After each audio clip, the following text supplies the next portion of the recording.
inside out. It's Ledecka for Slovakia, Kenya's Korea, Slovenia's Horvat, Portugal's Elvora, Poland's Sjozvik. There she is, a 1:57 performer at 800 meters. She has real speed and strength. And the Belarusian Velikanovic. Now, this is a 400 meters, but you wouldn't expect most of them to run, what, Jenny, much quicker than around 53-ish, something like that? Well, I'm actually surprised how slow this has gone off. I was just going to say that, but I didn't want to. I'm glad you were. It looked about 15 seconds for the first 100 metres, which would be about 60 seconds for 400. So just looking at 200, it's about 29. So this would definitely favour the 800-metre athletes. And, yeah, surprised. I thought we were looking around about 55 seconds. So tentative. Let's just say it's been a tentative start. It has, and I suspect it's because they're unfamiliar with this sort of territory. It's a strange challenge. I mean, as an 800-metre runner, did you ever do 2 400s with just a minute's rest? Korea it is on the shoulder of Jozvik as they come down the home straight, but none of them look really that stressed, considering they've just supposed to run a 400. I would have thought it's somewhere around 90 and 95%. Yeah, it's basically a time that you were registered through 800 metres, but here we go. Kenya are still up there, and Poland, in fact, I'm just looking at that caption, it's not quite right. So Polish athlete Dobrek, he's interesting. He's a 400-metre hurdler, but actually took the indoor 800-metre title indoors. Just getting overtaken there by the Kenyan athlete Korea. Rotich, he was 5th in Rio. Spectacular 800-metre runner, 1:42.54. So it really does favour the 800-metre runners at the front.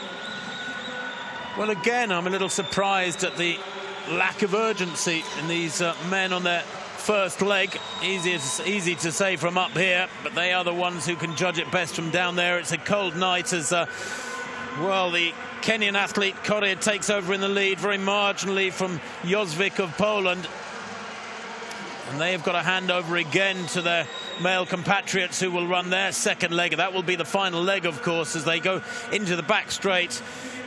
Naomi Korea beginning to work a little bit harder now. Jozvik with that long raking stride looks very comfortable, almost cutting her stride there in the slipstream of Korea. 200 meters to run, going well at the moment. I think it's Slovenia's Anita Horvat, and she's making ground on that leading pair. I wonder if they're aware that the ground they've made up so far is kind of being thrown away by allowing chasing runners to close up. It shouldn't be as tactical as this, is my opinion. As you can see, coming through, Horvat of Slovenia is catching Korea of Kenya. Jozvik, though, has pushed away hard through this last 150 and hands over to her compatriots with a big lead there, Patrick Dobek. Now the final leg. Yeah, I don't think we're going to see too much lactic acid produced, are we? And Dobek has got a big lead there. Like I say, a 400-metre hurdler turned 800-metre athlete. So we're going to think that he's going to be coming home really, really strong. And we're just watching the Kenyan athlete there coming into second position. That's Rotich, 5th in Rio Olympic Games. He actually got a bronze at the World Championships in Doha 2 years ago. But the Poles are away, and this looks like an emphatic win for them.